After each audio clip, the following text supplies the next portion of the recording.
Well, hi everyone, it's Danny here, and I wanted to share a few thoughts about the subject of Bible prophecy.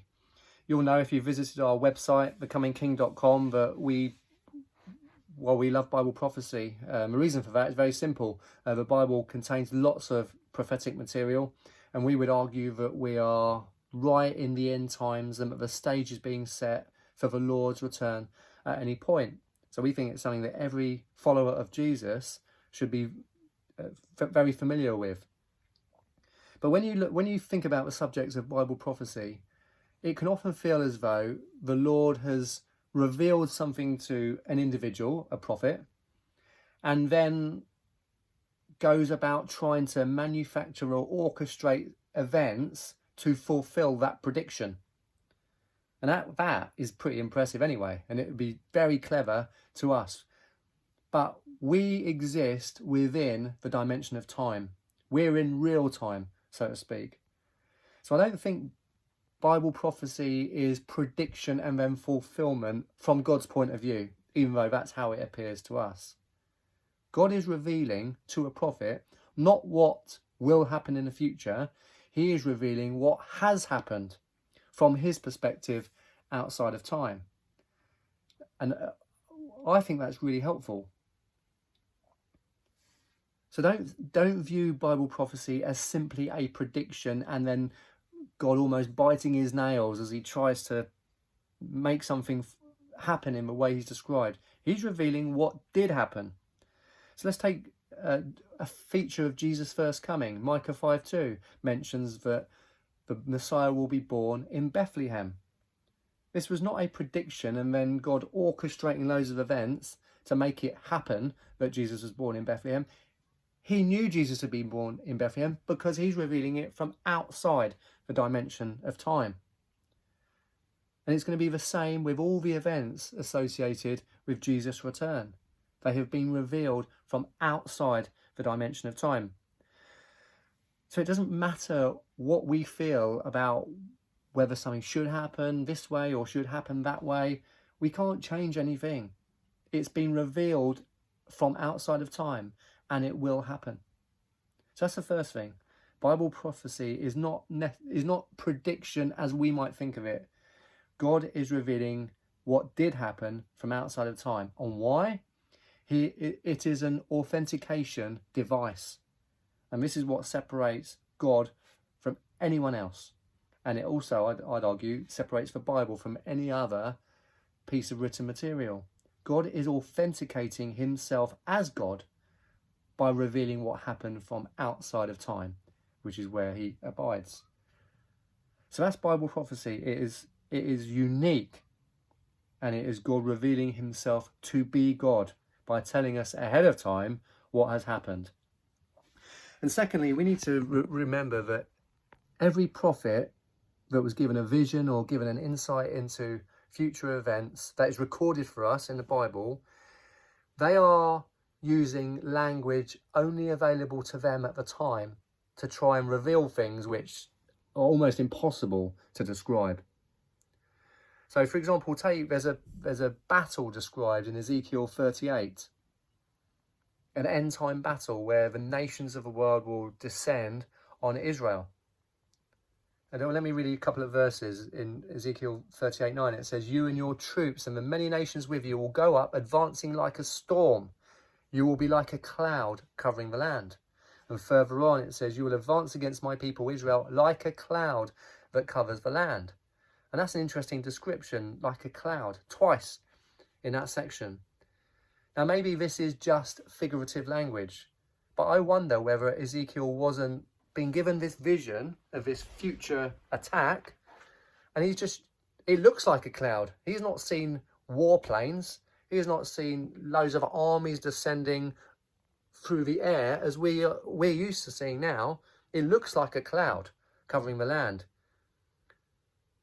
So I wonder whether Ezekiel is not limited. He's limited with the language available to him through our perspective, but he's describing something that's almost impossible for him to describe. You just imagine being shown an event that happens 2,600 years from now, as was the case with Ezekiel. There's going to be all kinds of if we're still here, there's going to be all kinds of different technology. We won't have a language available to describe something which would really make sense to those people 2,600 years in the future. It might sound a bit cryptic to us, and there may be phrases in there that make perfect sense to us with the language we've got available, but we're trying to describe the impossible from our perspective. So if they read it 2,600 years in the future, they're going to think, well, that's a weird way to describe this. Ezekiel describes bows and arrows and things like that. Well, he didn't have the language to describe modern day weaponry. In Ezekiel 39, it's a really strange section where Ezekiel's describing the period after this attack, where the Lord has miraculously, supernaturally protected Israel. And there's this fuel that had been used by the attackers that Israel uses as their fuel for 7 years. This cannot be bows and arrows and that type of thing. So there was something Ezekiel was trying to describe that could make sense to us now. If you've got a big army descending on Israel and they set up an HQ or an ops base or a compound with fuel that we would now recognise, I wonder whether they don't use that for a 7-year period of time. And you could go to John's Revelation. Again, John, 2,000 years ago, is being presented with his vision of this end time incredible events. And he describes the stars in the sky falling to earth. Now, I mean, maybe this was the stars, but I wonder whether John isn't just seeing from the ground ballistic missiles coming in at night that would look to him like stars, because he's not seen anything like this. How could he have done? But now we're used to seeing things when we see modern day warfare. And maybe he's describing, using the language and his experience, something that is much more common for us now.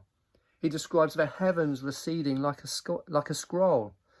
Well, I wonder whether he's not seeing the kind of shockwaves from some nuclear attack that might look like the heavens receding like a scroll to him. That's the best he can do to describe the indescribable. And further on in Revelation 13, there's this, well, I think this is a horrendous picture of what's going to happen right at the end through this individual known as the Antichrist. And it seems that this person sets up this image that you have to worship or display honor to or allegiance to, and you die if you're not prepared to do that. And you're thinking, well, how could that work across the world? So John's describing, he says that the image could speak and cause people who refuse to worship the image to be killed. And it was given breath.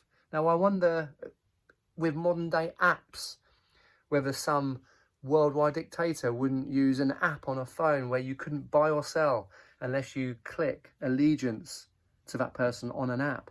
But maybe it's technology that's still to come, but we've certainly got the technology now to see how that could be fulfilled. But John, writing 2,000 years ago, is just using language and experience familiar to him to do the best he can to describe what must have been impossible to describe. So when you're reading prophetic material, again, put yourself in the shoes of the prophet that's given that material, and remember the Lord is not just guessing what would happen in the future, as clever as that might be. No, it's much more certain than that. He is revealing from outside of time what did happen. So I hope you find that helpful. And I was going to add, if you have questions on anything, feel free just to post a comment. We would love to respond to anything you might have a question about. It's not to say we know it all at all, but happy to share a perspective if there's anything that might be helpful. So you take care, and God bless you all.